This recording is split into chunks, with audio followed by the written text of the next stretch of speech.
Firii Tawaahidootuufi ammas keessummaa addaa daa'ima xiqqoo sammuun guddaa kan taate keessummaa addaa qabanne dhiyaannee jirra.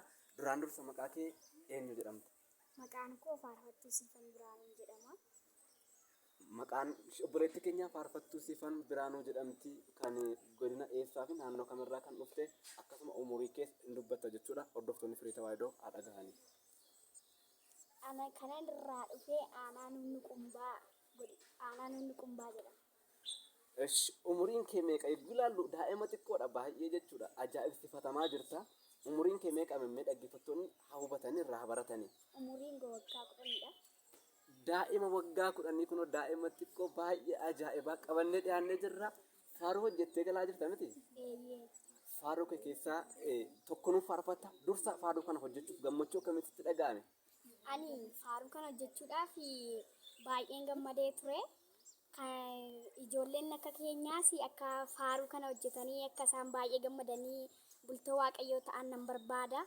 Akkuma koo jajjabaatanii waaqayyoo wajjin karaa sirriilee deemuu nan barbaada.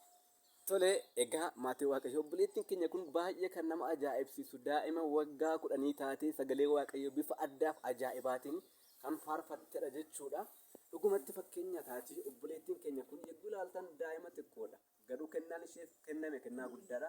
Dhugumatti waaqa sagalee jireenyaa fi haadha geessu jecha faarfannaa kee tokko dhaggeeffattoota biraan geenya jechuudha. Amma kallattumaan faaruu kee keessaa tokko nuuf faarfatta.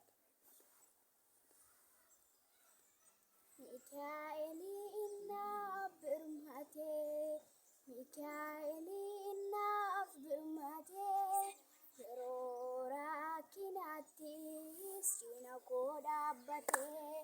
Mikaa'elii naaf birmatee, Mikaa'elii naaf birmatee, yeroo rakkinaattis cina koo dhaabbatee. Egaa hordoftoota Firii Tawaahidootuu fi obboleettiin keenya faarfannaa ajaa'ibaa walaloon isaa illee ergaan isaa yeroo dhiyootti yuutuubii Firii Tawaahidootuu fi akkasuma yuutuubii obboleewwan keenya faarfattoota nun wajjin jiraniitiin kan isin biraan geenyu ta'a jechuudha. Dhugumatti waaqayyoon sagalee jireenyaa si haa dhageessisu. Mimmee ati maatii kee keessaa yookaan obboleewwan kee keessaa eenyuun galateeffatta? Ani baay'ee tokkoffaa maatii koon galateeffadha. Ittaan sun immoo waaqayyoo koon galateeffadha. Achiin abbaa kosa waan hundumaa natti baasee asiin na geessisee ittiin na baasisee kan walaloo sanaa barreessis baay'een galateeffadha.